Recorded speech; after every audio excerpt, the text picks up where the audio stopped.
Hi, Marilyn here, and I'm back with Saturday Sampler, Stormy C, and we're doing October and page 16 and 17, the ship block, and also the overboard block. Both are the same blocks, but I'm going to be piecing the ship block today.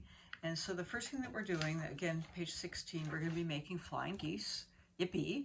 Again, so you're really good at this now. So there's flying geese A and B, and so you're going to be gathering fabrics 8 and 13 for flying geese A, and fabric 13 is your larger piece for the base, which is the dark blue, and then 4 of fabric 8 to make this, and this is what it would look like. And then flying geese B is fabrics 3 and 13. So fabric 3 is the base, which is the lighter one. And so you'll, of course, get 4 out of those. And this is what it will look like when they're finished. You're going to be cutting them to 2.5 by 4.5. And then you're going to be laying them out like this so that your fabric 13s will touch and sewing them together. Again, when I sew them, I'll have that seam on top so that I can see that intersection, okay? So this is how they will sew together, and that's how they're going to sit together in the block. And then you can see that out on the top of that block up there, okay? And so those will be your flying geese. And then the next thing you'll be making is your square and a square, and that will be with your fabric 12, your 3 3/8 inch square, and then your fabric 1 light triangles, which we've done many times, so you know how to do that. That's going to be in the center, and then that's where your flying geese are sitting against that. And then, of course, you know when you're sewing these together that this will be your precision piecing points right there that you'll be matching. Okay, and then the very last one are going to be your sew and flip corners. So you're going to be gathering your fabric 3 square, which is your, you're adding your fabric 3 2.5 inch squares to your fabric 5 4.5 inch squares. So you're going to be taking these, and then that's where I'm using my folded corner clipper.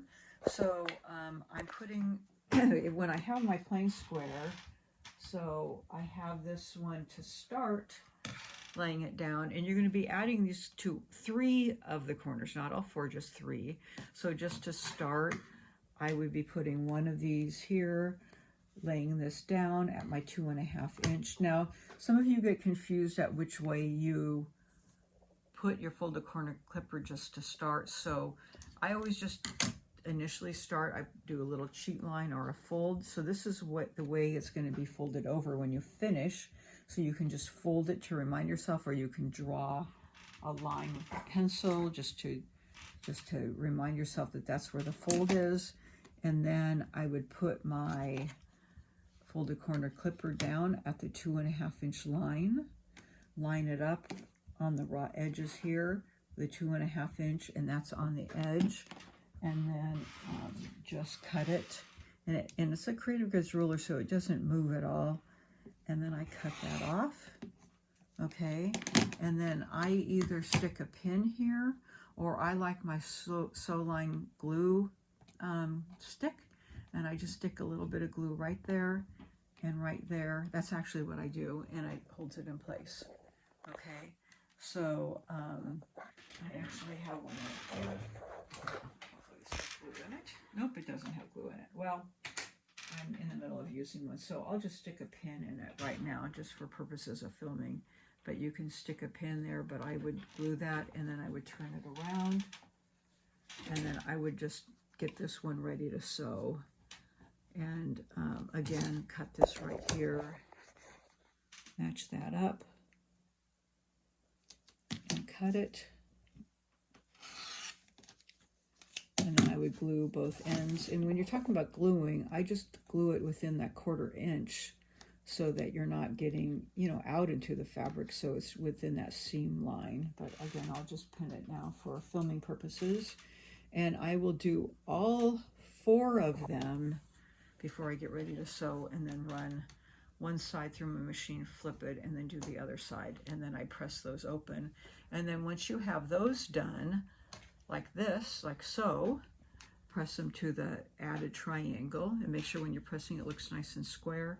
Then I take my final square and add that one out to here.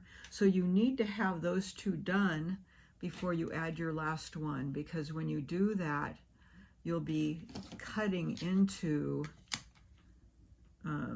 generally those two edges that you folded out, and then that would be your last cut. But you will be cutting through a bit of that one that you've added. So you need to have those opposite ones added before you add this one, okay? Then that's the last one that you would add, and there you have one added. So it's just 3 sides, not 4, and it's going to go into the corner like that, okay? Now I do want to mention on the other block that you're doing, the Overboard block, and I'll lift it up right here. This one has the same block, but it's 2 colors here, but a different color on the 3rd point. So it's a green, the blue center, a green, and then a blue that's sitting out here. Okay, so it's a little bit different. I mean, the same technique, but you add the green and the green first, and then put the blue on last. And then there's nothing on that edge, okay? So then when you're piecing these, the thing that you do have to, when these are added together, you have an intersection here and an intersection here to match. So you have these intersections and then these intersections to match your 1/4 inches there on each side.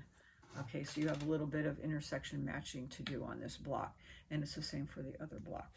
Okay, so that's our month of October, 2 blocks to do. Pretty easy to get together because it's all techniques that we've used, just a little bit of matching in the final piecing. All right, have fun with it, and we'll see you next month.